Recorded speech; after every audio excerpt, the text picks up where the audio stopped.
And I'm particularly passionate about this because I'm the fool who believed in social media when it arrived. In around about 2006-07, there was a slow move. Every year a new one came out, Facebook, then followed by Twitter and so on, and they became all-powerful.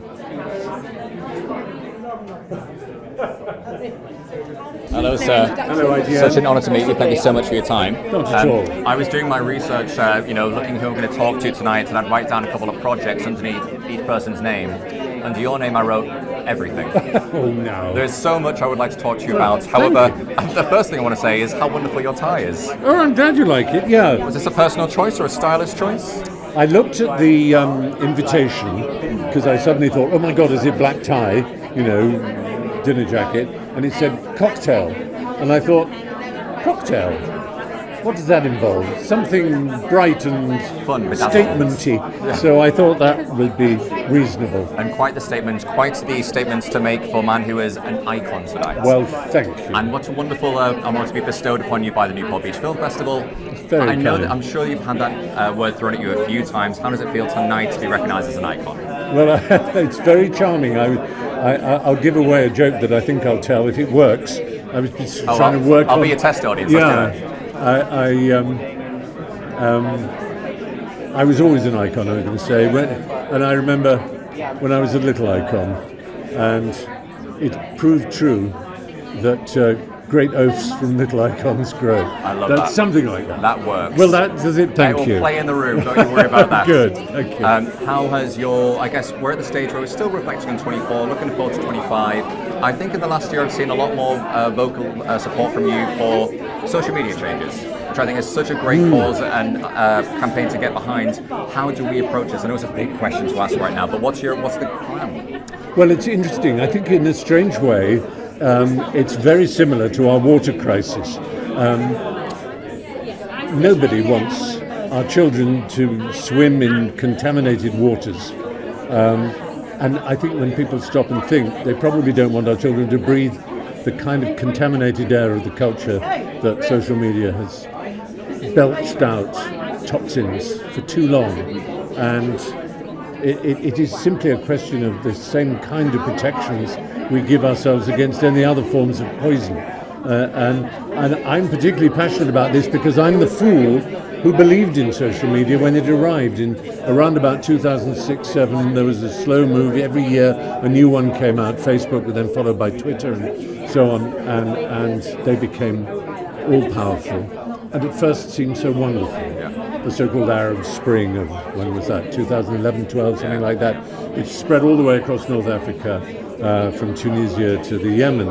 And now you look at actually those countries and it didn't last. What seemed to be the hope that citizens would band together and make things better seems to be deeply exploded as an idea, and unfortunately, instead of the cream rising to the top, the scum rises to the top, as it does in polluted rivers. So, the metaphor holds a bit. I know the billionaires and the vested interests who want to quash any idea of control will talk about free speech, which is hilarious. But the fact is, our newspapers, which I now believe in more than I ever used to be honest, because, there are serious journalists there telling stories, and they are subject to controls, to regulations that are self-inflicted and indeed wider ones. And that's true in broadcasting in America as well as in Britain. The BBC and you at ITV, ITN, you have to follow certain guidelines to make sure that you're being responsible, and you can't just sound off and make things up. If you do, it's a scandal for you.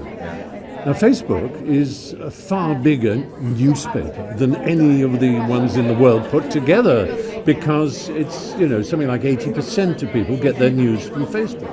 But if you say to them, well, you should have the same regulations that apply to newspapers, they go, oh no, because we're a platform. That's a kind of meaningless form of words, as if that somehow excuses them. It's like a criminal saying, no, I don't count as a person. I mean, what? It's just nonsense. It's interesting when you say about the Arab Spring in 2011. A word that was brought out of that was citizen journalism. Yes, a that's noble right. endeavour. Yeah. But now it's kind of like being muddy, like anything is citizen journalism at the moment. Well, really, isn't it's it? unfortunately it's what happens as the wheel turns.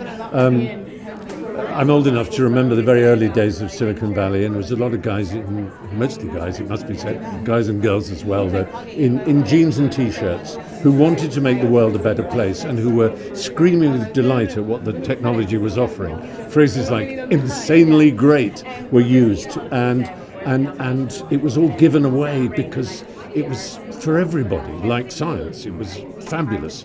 And if you know George Orwell's Animal Farm, the pigs slowly stand on 2 feet and start wearing trousers. And this has happened in Silicon Valley.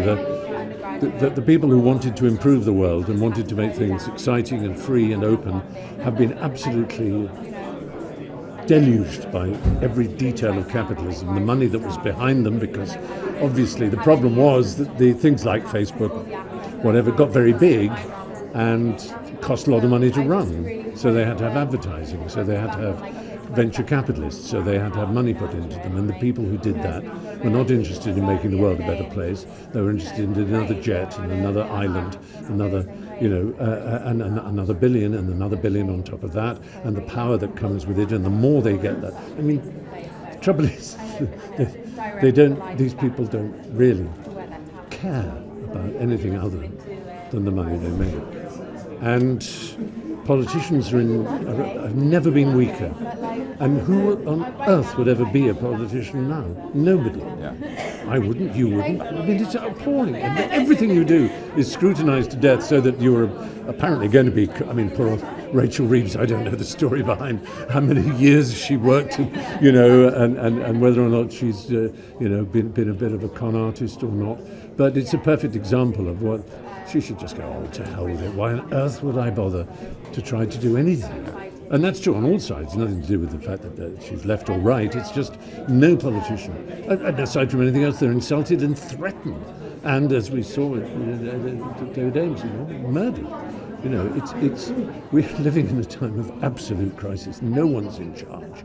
And the people who are not in charge, but are running things, are greedy, corrupt, violent, brutal, and have no interest in institutions that keep things balanced and work for ordinary people. Stephen, I could talk to you all night long, but I'm being so selfish because so many people want to talk to you. But thank you so much for your time. You made me sound off now. I love that. I'm going to come across as such a... Someone will cheer you up. I'm sorry. Sorry. Thank you.